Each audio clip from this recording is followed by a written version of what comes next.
नमस्कार, बहुत स्वागत है आपका। आप देख रहे हैं न्यूज का एक्सरे और मैं हूं आपके साथ मृदुल शर्मा। कैप्चर किया जा रहा है सैमसंग गैलेक्सी S24 अल्ट्रा पर।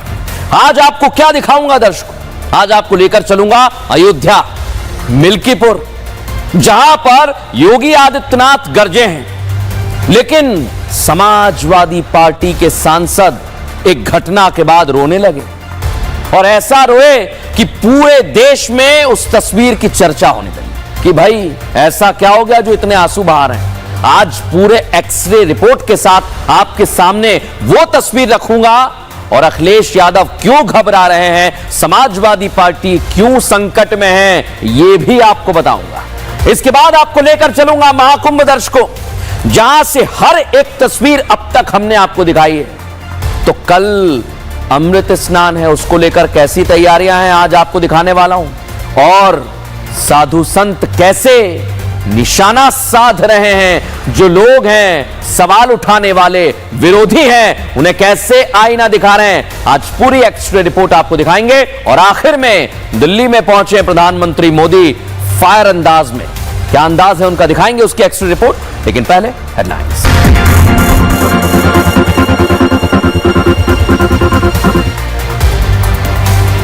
और आज दर्शकों, योगी आदित्यनाथ पहुंचे अयोध्या में तो सपा के सांसद के आंसू निकल आए, लेकिन ये आंसू क्यों निकले हैं, इसके पीछे का कारण क्या है और इसकी सच्चाई क्या है, आज आपको एक एक तस्वीर के साथ बताने वाला हूं दर्शकों। और सबसे बड़ी बात आपको पता है, अब से महज 21 घंटे बाद दर्शकों, एक तरफ है दिल्ली और दूसरी तरफ है मिल्कीपुर, दोनों जगह पर चुनाव प्रचार थम जाएगा।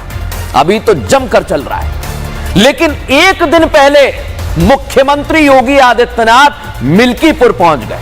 देख रहे हैं ना आप, मिल्कीपुर, अयोध्या, और उन्होंने जो संदेश दिया है वो आज आपको सुनाऊंगा दर्शकों। समाजवादी पार्टी की पोल खोलने वाला है वो, समाजवादी पार्टी के असली चरित्र को सामने लाने वाला है दर्शकों। क्योंकि सपा की राजनीति बड़ी अजीब है, कभी तो समझ नहीं आती, क्योंकि कुछ भी हो जाए, कोई घटना हो, कोई आयोजन हो, उसमें सिर्फ और सिर्फ सपा एक चश्मे से देख रही है, राजनीतिक चश्मे से। यह आरोप लग रहे हैं। अब देखिए दर्शकों, किसी महिला के साथ अत्याचार हो जाए, नहीं होना चाहिए, जो कर रहा है उस पर एक्शन होना चाहिए, लेकिन इधर समाजवादी पार्टी उसे सियासत का मुद्दा बना देती है।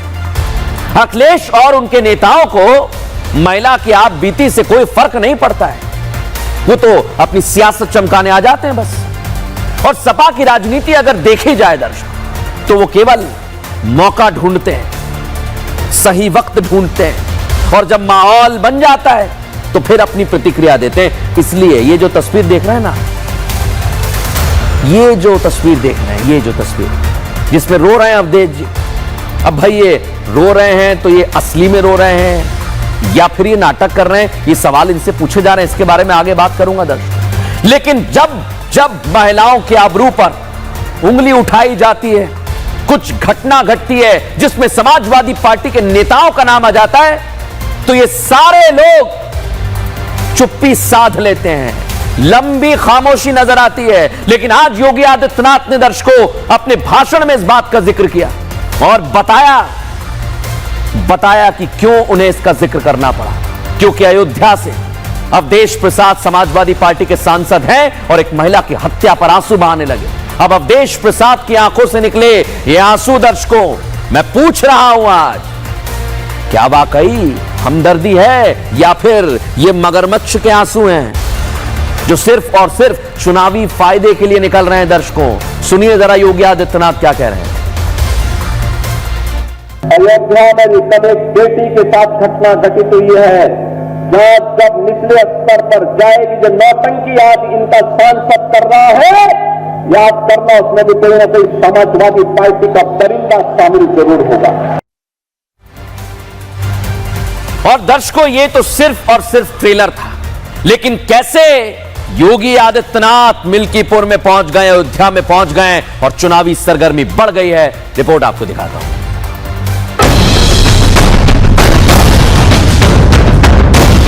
Hallelujah!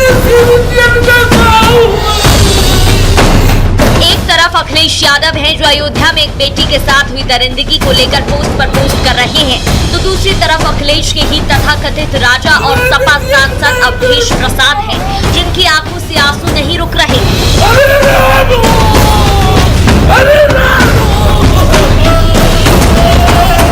अवधेश प्रसाद जो आज आंसू बहा रहे हैं, उनसे सवाल है कि वो तब कहां थे जब मोहित खान ने बेटी की अस्मत से खिलवाड़ किया था। अखिलेश यादव जो आज यूपी सरकार से न्याय के साथ 1 करोड़ मुआवजा देने की बात कर रहे हैं, वो तब कहां गए थे? क्यों अपने नेता को बचाने की हर कोशिश कर रहे थे? डीएनए तक की मांग कर रहे थे। क्या वो बेटी नहीं थी? ये समाजवादी पार्टी तो मोइन खान और नवाब सिंह यादव जैसे दुष्कर्मियों को गले लगाने का काम करती है। अखिलेश जी और अवधेश जी, एक बात जरूर समझ लें कि योगी सरकार में किसी भी बेटी के साथ अन्याय नहीं होगा, सबको न्याय मिलेगा। लेकिन आज मिल्कीपुर में सीएम योगी ने अंदेशा भी जता दिया है कि इस वारदात में भी सपा कनेक्शन जरूर सामने आएगा। याद करिए, एक दलित बेटी के साथ इन्होंने मैनपुरी में विधानसभा चुनाव के दौरान क्या किया था। अयोध्या में भी कल एक बेटी के साथ घटना घटित हुई है, जहां जब निचले स्तर पर जाएगी, जो नौटंकी आज इनका सांसद कर रहा है, याद करना उसमें भी कोई ना कोई समाजवादी पार्टी का दरिंदा शामिल जरूर होगा। मिल्कीपुर में चुनाव होने वाला है और इसलिए अब सपा के नेता घड़ियाली आंसू बहा रहे हैं, क्योंकि उन्हें चुनाव नजर आ रहा है और अवधेश जी तो इस्तीफे तक की बात करने लगे हैं। हमें जाने दो दिल्ली, लोकसभा में मोदी के सामने हम बात रखेंगे, न्याय न मिला तो हम इस्तीफा दे देंगे, लोकसभा से हम इस्तीफा दे देंगे। उनकी क्या ड्रामाबाजी की बात करते हैं? कानून काम करता है भाई, कोई मुलजिम नहीं बच सकता। उत्तर प्रदेश सपा शासन थोड़ा है, जो भी कोई घटनाएं घटित होगी कोई मुलजिम बच नहीं सकता, आरोपी कभी बच नहीं सकता है। सीएम योगी महिला सुरक्षा को लेकर किसी भी तरह की लापरवाही नहीं बरतते और अयोध्या की बेटी को इंसाफ दिलाकर ही दम लेंगे। और ये ना हो जाए कि इस वारदात में सपा का कनेक्शन निकल जाए और फिर क्या अवधेश प्रसाद इस्तीफा देंगे?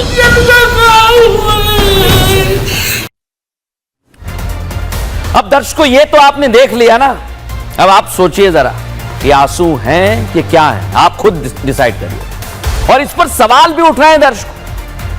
जो तस्वीर मैंने आपको दिखाई, सवाल तो उठेंगे। चुनावी फायदा देखकर क्या समाजवादी पार्टी महिलाओं से हमदर्दी रखती है? समाजवादी पार्टी का चरित्र क्या सिर्फ गुंडागर्दी, जो हमेशा से योगी आदित्यनाथ बोलते आए? दर्शकों, ये सवाल उठ रहे हैं दर्शकों। अब दर्शकों, समाजवादी पार्टी की महिलाओं से हमदर्दी अचानक किसी को समझ नहीं आ रही, लेकिन योगी आदित्यनाथ राजनीति के सारे दांव पे जानते हैं, इसलिए वो समाजवादियों की प्लानिंग को भाप गए। दर्शकों, बता रहा हूं मैं आपको, क्योंकि सपा की सियासत अचानक महिलाओं पर जाकर केंद्रित क्यों हो गई, इसके पीछे की वजह है क्योंकि सपा को अचानक महिलाओं के साथ हो रहे अत्याचार दिखने लगते हैं, महिलाओं से हमदर्दी बढ़ने लगती है। इसके पीछे समाजवादी पार्टी का राजनीतिक स्वार्थ छिपा हुआ है। दर्शकों, ऐसा मैं क्यों कह रहा हूं, इसके पीछे का कारण आइए जरा आपको बता देता हूं। क्यों कह रहा हूं मैं?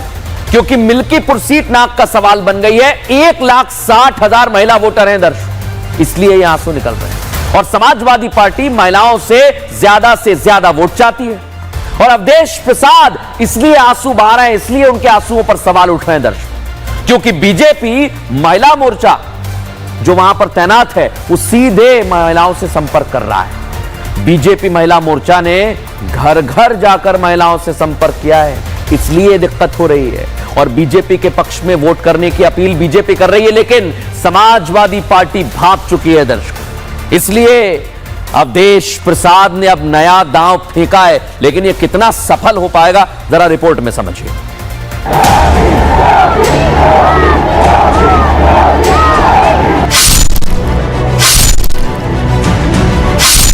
मिल्कीपुर उपचुनाव प्रचार का शोर 24 घंटे बाद थमने वाला है। चुनाव प्रचार के लिए सीएम योगी मिल्कीपुर पहुंचे तो अब कल अखिलेश यादव भी चुनावी सभा करने वाले हैं। जहां एक तरफ सपा के लिए चुनौती अपना गढ़ बचाने की है, तो वहीं बीजेपी करहल जैसी करारी हार देने के मूड में है और इसीलिए मोर्चा खुद सीएम ने संभाला है। वोट मांगने के लिए जाति का सहारा लेते हैं और जब सत्ता में आते हैं तो अपने परिवार का भरण पोषण करके सारे तक एक परिवार को दे दिए जाते हैं। और इसलिए मिल्कीपुर का चुनाव भी आज राष्ट्रवाद बनाम परिवारवाद का चुनाव बन गया है। समाजवादी पार्टी ने अयोध्या से सपा सांसद अवधेश प्रसाद के बेटे को टिकट दिया और इसी को लेकर सीएम ने इस चुनाव को परिवारवाद वर्सेस राष्ट्रवाद बताया। साथ ही सपा के नए नारे का जिक्र भी किया। बहनों और भाइयों, ये किसी से नहीं छिपा हुआ है कि समाजवादियों का नारा है खाली प्लॉट हमारा है। यही तो करते थे लोग। बीजेपी प्रत्याशी के लिए प्रचार करने पहुंचे सीएम योगी ने समाजवादी पार्टी का परिवारवाद उदाहरण देकर समझाया तो साफ बता दिया कि जीतने के लिए सपा क्या कर सकती है, लेकिन उनके बहकावे में नहीं आना है। पुरानी कहावत है कि कुत्ते की पूंछ कभी सीधी नहीं होती है, कभी सीधी नहीं होती है। ये सुधरेंगे नहीं, क्योंकि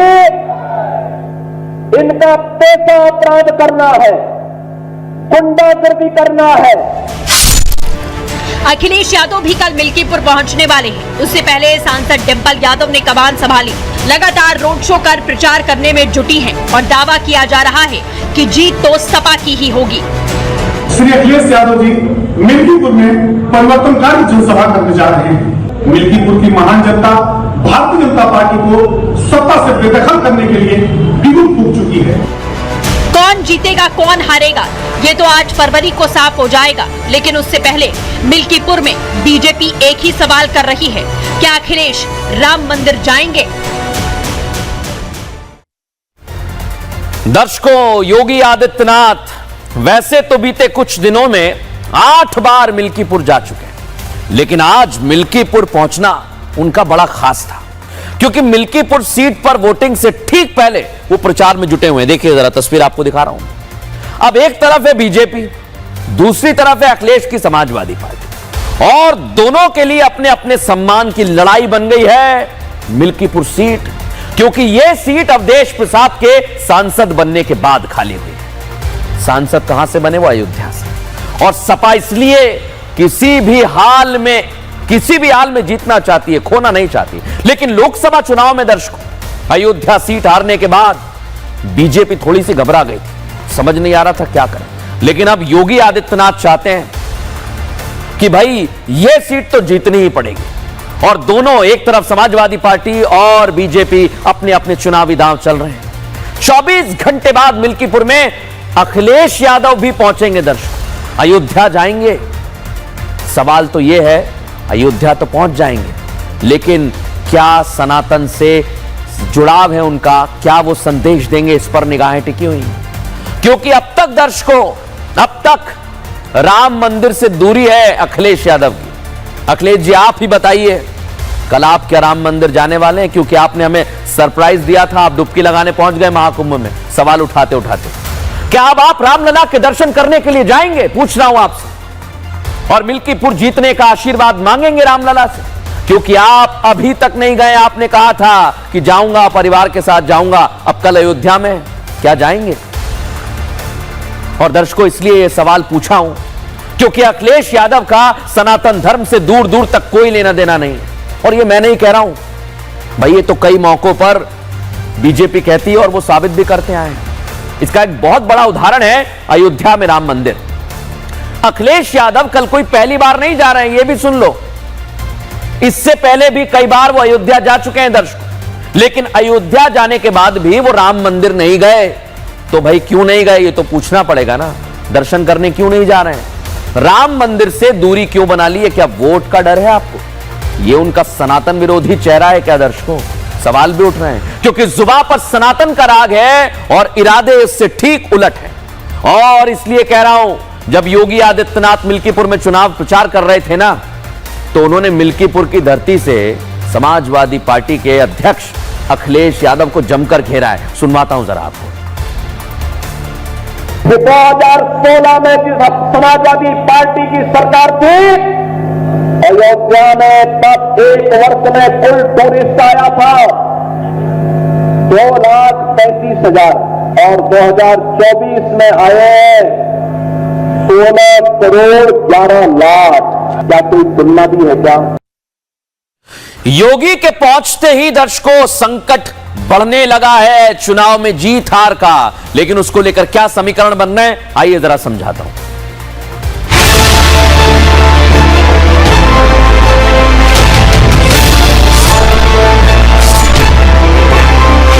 आज विकास का मॉडल अगर किसी को देखना है, हमारी अयोध्या धाम में आ जाए, अयोध्या में आकर के देखे कैसे विकास होता है। अयोध्या की मिल्कीपुर में उपचुनाव होना है। सीएम योगी की आज की रैलियों में सबसे ज्यादा जिक्र अयोध्या और राम मंदिर का ही हुआ। सीएम ने मंच से सपा पर निशाना साधते हुए सपा का काला इतिहास याद दिलाया, जब राम मंदिर के लिए आंदोलन हो रहा था। ये वही समाजवादी है जो अयोध्या में राम भक्तों पर गोली चला करके मां सरयू को लौलुहान करने का कार्य करते हैं। काला इतिहास याद दिलाने के साथ ही सीएम ने बताया कि कैसे जब राम मंदिर का फैसला आया तो खून की नदियां बहाने की धमकी दी गई थी, लेकिन धमकी देने वाले खुद जहन्नुम पहुंच गए। तो पहले क्या कहते थे? कहते थे कि अगर अयोध्या का समाधान हो गया तो खून की नदियां बहेंगे। अबे हमने कहा ये खून की नदियां बहाने वाले सब जहन्नुम में जा चुके हैं।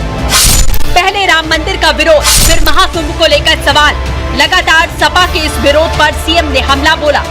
इनको गाजी और पाजी प्यारे हैं, इनको इसी मिल्कीपुर का मोइन खान प्यारा है।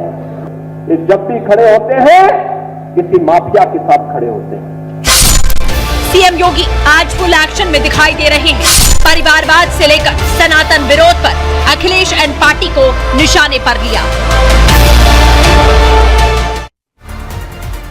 दिक्कत तो है अखिलेश जी, दिक्कत तो है, कह रहा हूं। दिक्कत इन्हें सिर्फ राम मंदिर से नहीं है, सनातन के हर उस कार्यक्रम से है जो सनातनियों को एकजुट करता है। दिक्कत अखिलेश जी को महाकुंभ से भी है। अब आप कहेंगे दर्शकों, राम मंदिर तो हमें समझ में आता है, पुरानी दिक्कत है इनकी, लेकिन महाकुंभ से क्या दिक्कत है? तो चलिए आज मैं आपको यह भी बता देता हूं। इसके लिए आपको अखिलेश यादव के एक्स हैंडल पर ले चलता हूं दर्शकों, और अगर आप इनके एक्स हैंडल पर गौर करेंगे तो बीते कुछ महीनों में सारे के सारे पोस्ट महाकुंभ के खिलाफ दिखेंगे। अखिलेश जी आज आपसे पूछ रहा हूं, यह कैसी राजनीति है जिसमें आप विरोध के लिए सनातन की आत्मा को ठेस पहुंचा रहे हैं? और दर्शकों अगर आपने नहीं देखे ना अभी भी, तो आइए आज आपको पोस्ट दिखाता हूं।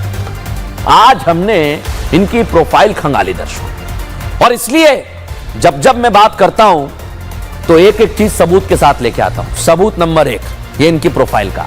महाकुंभ में आए संत समाज और श्रद्धालुओं में व्यवस्था के प्रति पुनर्विश्वास जगाने के लिए आवश्यक है प्रशासन, शासन के स्थान पर महाकुंभ का प्रशासन और प्रबंधन तत्काल सेना को सौंप दिया जाए। देखिए सेना को सौंपने की बात कह रहे हैं। अगला पोस्ट आपको दिखाता हूं जिसमें वो क्या कह रहे हैं, हम सभी को सामर्थ्य क्षमता के अनुरूप आगे आकर जनसेवा के इस महायज्ञ में शांतिपूर्वक अनाम सहयोग करना चाहिए। उनका कहना है व्यवस्थाएं ठीक नहीं हो रही हैं, इसलिए सवाल उठा रहे हैं। आइए अब आपको एक और दिखाता हूं, ये आप देखिए। दुर्भाग्यपूर्ण का भी बताते हैं, कहते हैं जनता का संज्ञान ले। एक एक चीज सरकार बता रही है, प्रशासन बता रहे हैं, और वो खुद राजनेता है, जाकर देख सकते हैं, लेकिन नहीं, वो तो सिर्फ ट्वीट करेंगे, एक्स पर पोस्ट करेंगे। अगला पोस्ट क्या है आपको यह भी दिखाता हूं। महाकुंभ में श्रद्धालुओं ने अपनों के साथ साथ व्यवस्था में विश्वास को खो दिया है।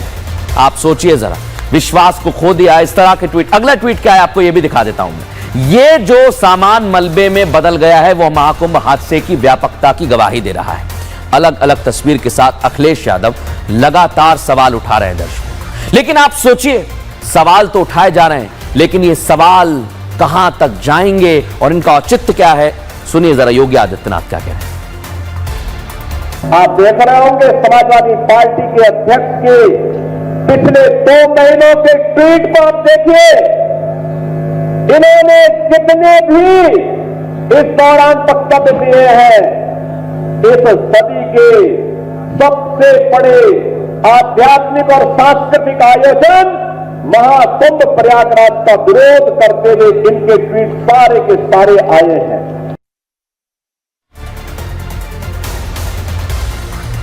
देखा दर्शकों आप, महाकुंभ को लेकर क्या किया जा रहा है, इस पर अखिलेश यादव सवाल उठा रहे हैं। लेकिन आज महाकुंभ से एक और खबर आपके लिए लेकर आया हूं, क्योंकि कल अमृत स्नान एक और है, बड़ी संख्या में करोड़ों श्रद्धालु पहुंचना है। तो योगी आदित्यनाथ का प्लान क्या है, प्रशासन का प्लान क्या है, दर्शकों महाकुंभ में जाने वाले लोग जरूर देखें, और जिन लोगों के परिचित जाना चाहते हैं वो भी आज इस रिपोर्ट को जरूर देखें, क्योंकि मेगा प्लान है। और अखिलेश यादव जो सवाल पर सवाल उठा रहे हैं, लेकिन सीएम योगी उनका प्रशासन काम कर रहा है, जो राजनीति से परे है, दर्शकों काम में जुटा हुआ है। तस्वीर देख लीजिए, हवा में बात नहीं करता मैं। योगी सनातन के पताके को बुलंद करने के लिए काम कर रहे हैं। काम में अगर गड़बड़ी होगी तो हम दिखाते भी हैं दर्शकों, सवाल भी पूछते हैं। अब दर्शकों महाकुंभ में 77 देश डुबकी लगा चुके हैं। अब यह कामयाबी नहीं तो क्या है, आप बताइए। महाकुंभ की व्यवस्थाओं की तारीफों के पुल वो लोग बांध रहे हैं, इसलिए वो अखिलेश यादव को घेर रहे हैं, क्योंकि अखिलेश सनातन का अपमान करने से बाज नहीं आ रहे दर्शकों। और अखिलेश यादव कैसे घेर रहे हैं, कैसे सवाल उठा रहे हैं, उनको योगी जवाब दे रहे हैं, सुनवाता हूं आपको। तब उपराष्ट्रपति जी आए थे, दुनिया के 74 देशों के राजदूत आए थे, हाई कमिश्नर आए थे, पूरी दुनिया आ रही हाईकूट है, पूज्य संत जन आए हैं, सभी आचार्यगण आए हैं, देश और दुनिया के श्रद्धालु आए हैं, पर्यटक आए हैं, लेकिन पीड़ा समाजवादी पार्टी को हो रही है, जिससे सनातन धर्म का गौरव बढ़ता हो, जिससे हर भारतीय का सीना चढ़ा होता हो, जिसमें हर व्यक्ति अभिभूत होता हो, उससे समाजवादी पार्टी को पीड़ा होती है। अब दर्शकों आपने ये तो देख लिया कि अखिलेश सवाल उठा रहे हैं, योगी आदित्यनाथ जवाब दे रहे हैं, लेकिन आज तमाम साधु संतों ने अखिलेश यादव की और विरोधियों की जमकर खबर ली है, और ऐसी खबर लगी है कि आपको जरूर देखना चाहिए। दिखाता हूं आपको।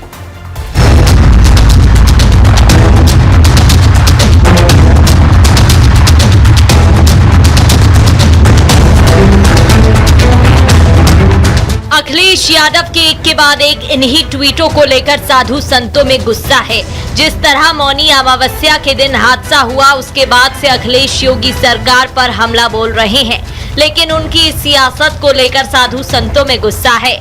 अखिलेश यादव जी एक बहुत बड़ा भ्रम फैलाने की कोशिश कर रहे हैं, और इससे सनातनियों में आक्रोश है कि इस तरह का झूठ भी इस कुंभ में ये लोग फैलाएंगे, ऐसी हमने कभी कल्पना भी नहीं की थी। जिस प्रकार से विपक्ष के नेताओं ने कुंभ पे टिप्पणी किया, लाशों पे राजनीति करने का जो महापाप किया है, वो क्षम्य नहीं है।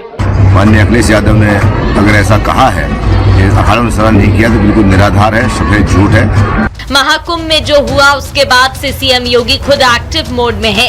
शनिवार को घटनास्थल का जायजा लेने के साथ ही घायलों से मिलने अस्पताल पहुंचे थे। इसके साथ ही सनातन विरोधियों पर हमला भी बोला था।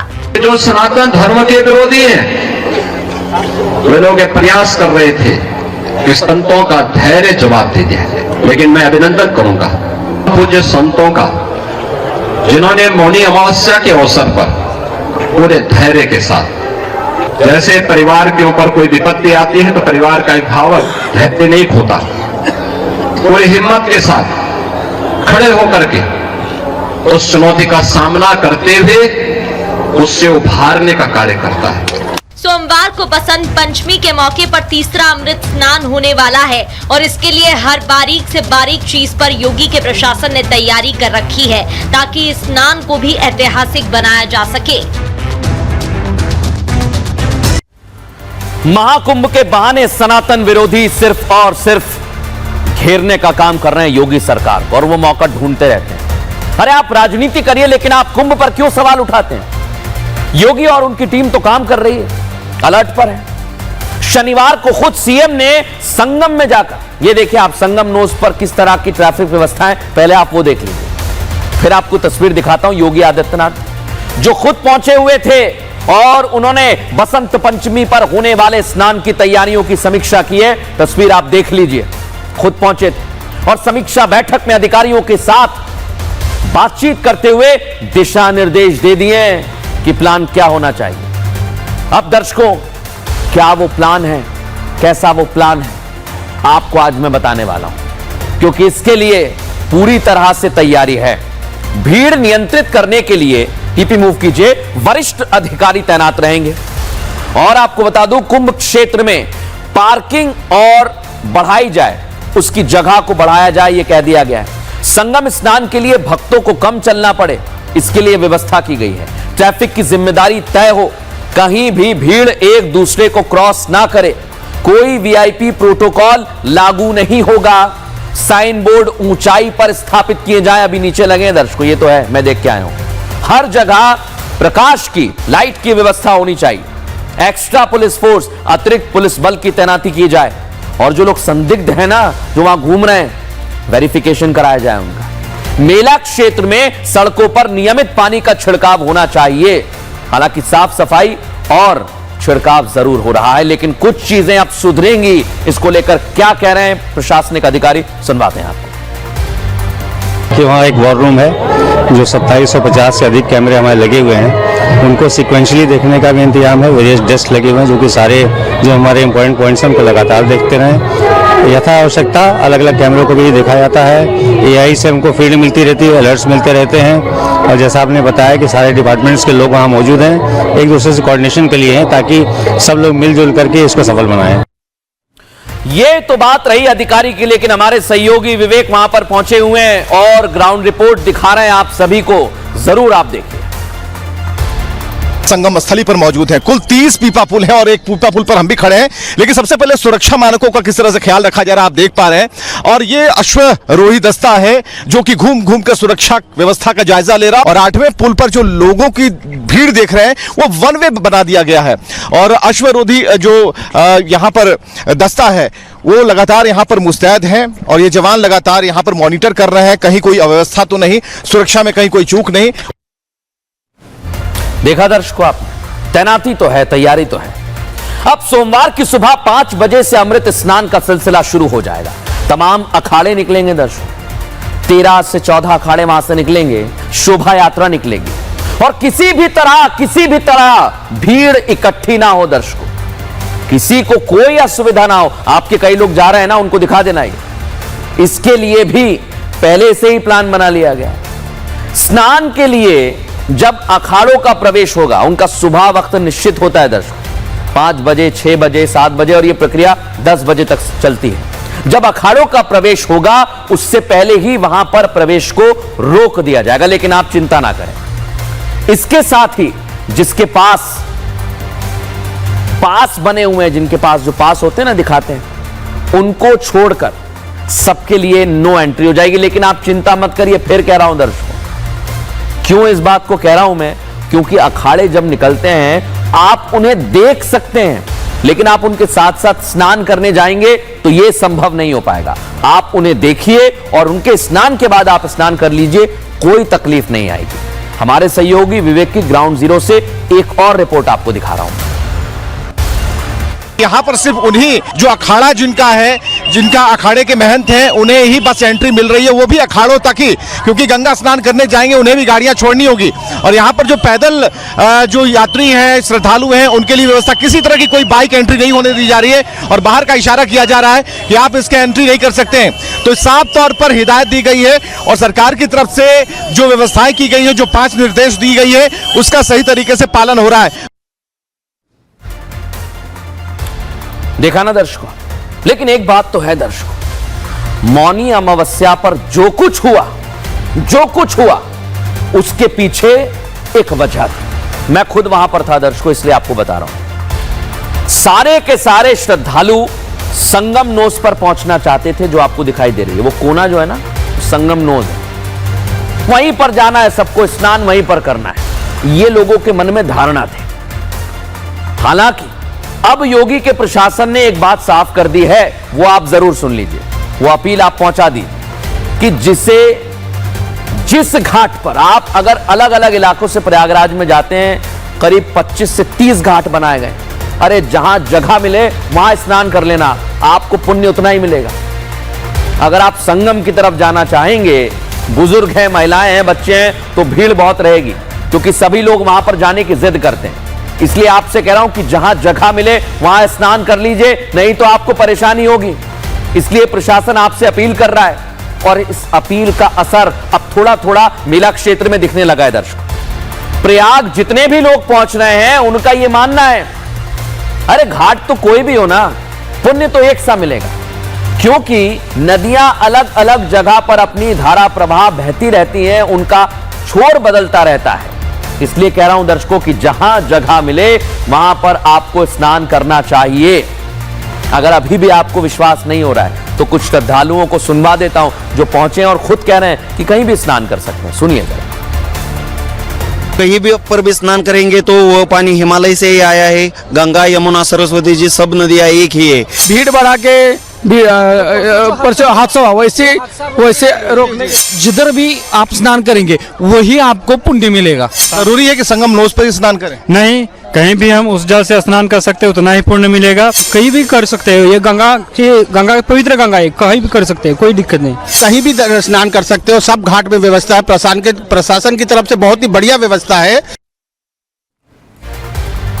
दर्शकों, हवा में कोई बात नहीं कहता हूं, मैं खुद प्रयागराज पहुंचा था और मैंने भी संगम में जाने की जिद नहीं की। मुझे जहां जगह मिली वहां पर मैंने स्नान किया है। आप भी जा सकते हैं और स्नान कर सकते हैं। आइए अब एक और खबर आपके लिए लेकर आया हूं। दिल्ली में पीएम मोदी फायर हैं, फायर अंदाज में आ गए और यह अंदाज बड़ा महंगा पड़ेगा आम आदमी पार्टी को और विपक्ष को, क्योंकि इस बार दिल्ली का चुनाव बड़ा दिलचस्प हो गया है दर्शकों। और दिल्ली के चुनाव पर देश भर की निगाहें हैं और हमेशा रहती भी हैं दर्शकों, क्योंकि दिल्ली में होने वाले विधानसभा चुनाव के लिए प्रचार का कल आखिरी दिन है। इसके बाद सोचिए जरा आप क्या होगा। इससे पहले सभी दल प्रचार कर रहे हैं, पूरी ताकत लगा रहे हैं, अपनी पूरी ताकत लगा दी। देखिए जरा आप, इधर राहुल गांधी, अरविंद केजरीवाल, भारतीय जनता पार्टी, तमाम स्टार प्रचारक सभी दिल्ली में आ गए। दिल्ली में स्टार प्रचारक बीजेपी के पीएम मोदी भी हैं दर्शकों, और पीएम मोदी बीजेपी प्रत्याशियों के लिए कैंपेन कर रहे हैं। शुरुआत भी की, अंत भी कर रहे हैं। इसके पीछे के बड़े कारण है, आपको बता रहा हूं मैं। आज कहां पहुंचे पीएम मोदी, पहले दिखा देता हूं। दिल्ली के आरके पुरम में, ये देखिए आप, वहां की तस्वीर आपको दिखा रहा हूं। रैली को संबोधित किया और उन्होंने आम आदमी पार्टी सरकार को आपदा सरकार बताया और कहा कि इसे हटाना पड़ेगा। हटाने की बात तो कही, लेकिन आज जो पूर्वांचल के बड़ी संख्या में दिल्ली वासी है ना, उनका भी जिक्र किया। पीएम ने क्या कहा आपको पता है? पीएम ने कहा पूर्वांचल के लोगों ने ही उन्हें प्रधानमंत्री बनाकर भेजा है और एनडीए ने हमेशा ही पूर्वांचल के लोगों के लिए काम किया है। लेकिन आज कांग्रेस और ये आपदा वाले जितने भी लोग हैं, इन्हें पूर्वांचलियों से दिक्कत होने लगी। और दिल्ली चुनाव में दर्शकों एक बात बताऊं आपको, सबसे बड़ी बात यह है, दिल्ली चुनाव में पूर्वांचल को लेकर शुरू से ही बीजेपी कैंपेन कर रही है, लेकिन आम आदमी पार्टी और कांग्रेस एक जाल में फंस गई है। सुनिए जरा क्या कह रहे हैं प्रधानमंत्री नरेंद्र मोदी। पूर्वांचल से सांसद बनकर के आया है। पूर्वांचल के लोगों ने मुझे सांसद बनाया, पूर्वांचल के लोगों ने मुझे प्रधानमंत्री बनाया है। एनडीए की सरकार दिन रात बिहार के लिए काम कर रही है। पूर्वांचल की, बिहार की कनेक्टिविटी भी बेहतर करने के लिए कई बड़े काम होंगे। इससे युवाओं के लिए रोजगार के वहां नए अवसर बनने जा रहे हैं। लेकिन साथियों, आपदा और कांग्रेस वालों को इससे भी दिक्कत है।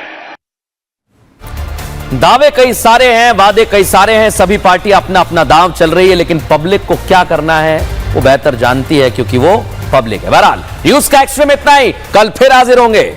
एक एक्स्ट्रा रिपोर्ट आपको दिखाएंगे, क्योंकि एक्स्ट्रा रिपोर्ट कैप्चर किया जाता है सैमसंग गैलेक्सी S24 अल्ट्रा पर। एक छोटा सा ब्रेक, जल्द हाजिर हो रहे हैं।